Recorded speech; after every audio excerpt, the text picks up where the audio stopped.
So, you've got a dog in Arnold, Missouri, and you want them to be a great companion, right? Well, that's what this is all about. We're going to walk through how to find the perfect trainer to help you and your pup get there.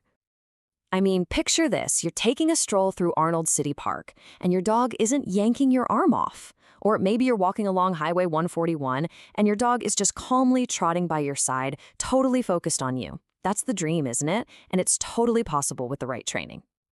But where do you even start? It can feel like a huge task, I get it. But don't worry, it's not as complicated as it seems. We're going to break it all down into simple, easy steps. Okay, so first things first. Before you start Googling trainers, there are a couple of big things you need to think about.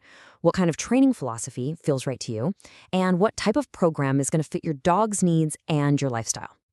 You're going to hear this term a lot, positive reinforcement. And there's a really good reason for that.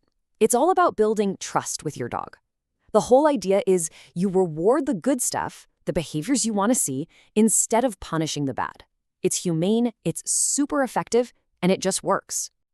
Now let's talk about the format. Each one has its own vibe.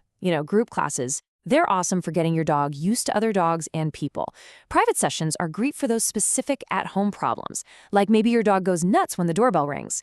And then there's board and train, which is like a boot camp. It's intense, but just remember, you have to keep up the training when they get back home. Okay, so you've got a training style in mind and you know what kind of program you're looking for. Now let's get into the nitty-gritty of checking out the actual trainers. It's all about what to look for and what you need to ask. Here's something you should know. Missouri doesn't require dog trainers to have a state license. That's why certifications are so important.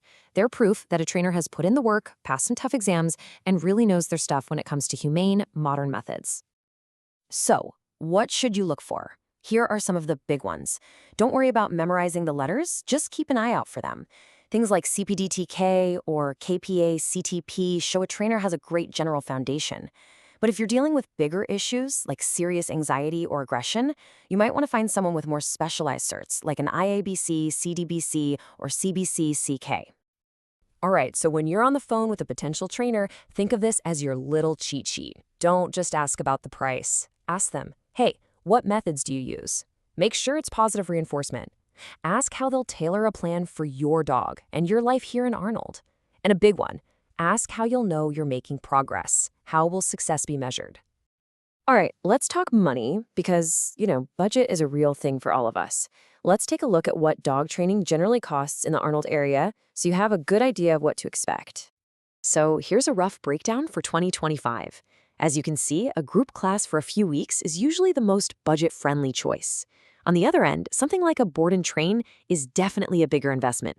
And remember, these are just averages. A trainer's experience or your dog's specific issues can change the price. Okay, last section. Being a responsible dog owner in Arnold isn't just about training. It's also about knowing the local rules and, the fun part, knowing where you can go to practice all those new skills. So here are the basics you gotta know. Arnold has a leash law, so your dog needs to be on a leash that's 6 feet or shorter in public. A rabies shot is required by state law, and Jefferson County requires all dogs over 6 months to be licensed. Oh, and that bit about nuisance barking?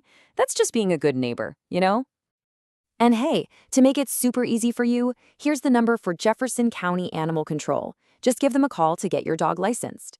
And remember to have your proof of rabies vaccination handy when you do. Now for the fun part. Once you get going with training, these places are going to be your best friends.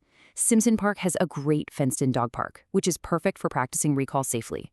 The pads at Arnold City Park are awesome for working on leash manners with some distractions around. And for a real-world test, the trails at Jefferson Barracks are fantastic for teaching your dog to stay cool around people and wildlife. So, good luck with your search. Taking the time to find the right person now is going to make such a huge difference. Because really, having a well-trained dog makes everything better. Every walk in the park, every time friends come over, and even just those quiet nights at home. It just makes life more enjoyable for everyone.